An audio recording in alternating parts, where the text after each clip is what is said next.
ఈ వైఎస్ఆర్సీపీ అధినేత జగన్కి కానీ వాళ్ళ అనుచర వర్గానికి కానీ మతి భ్రమించినట్టుంది.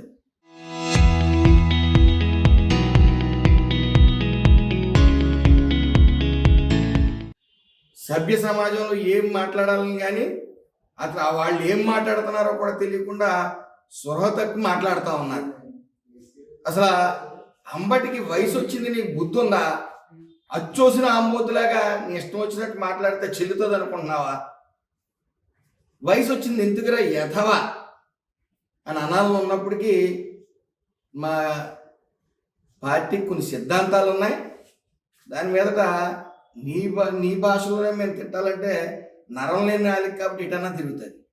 కాకపోతే మా పెద్దలు ఆ ఎదవకి ఎలాగా సంస్కారం లేదు, నీ బుద్ధి ఏమైందని అడుగుతారని కేవలం మీ అందరం కూడా మాకు సంస్కారం ఉంది కాబట్టి, మా అధినాయకుడు మాకు సంస్కారం నేర్పాడు కాబట్టి మేము హద్దుల్లో ఉండి మాట్లాడుతూ ఉన్నాం.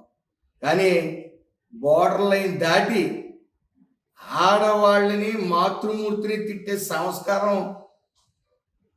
నీలాంటి ఎధవలో సభ్య సమాజంలో తిరగనివ్వకూడదని నా ఉద్దేశం. అయితే మీరు ఒకటి మర్చిపోతా ఉన్నారు, మీరు కోల్పోయింది అధికారాన్ని కాదు. ఇలాంటి భాష వల్ల మీరు అధికారాన్ని మాత్రమే కోల్పోలేదు, ప్రతిపక్షం కూడా లేని పార్టీ మీది. ప్రతిపక్షం కూడా కోల్పోయారు, అది మీకు అర్థం కావట్లేదు.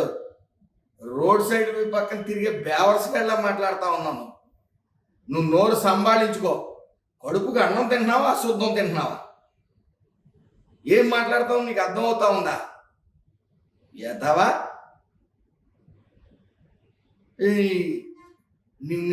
నీ వైఖరి ఏంటి? నువ్వు సభ్య సమాజానికి ఏం చెప్పదలుచుకున్నావు?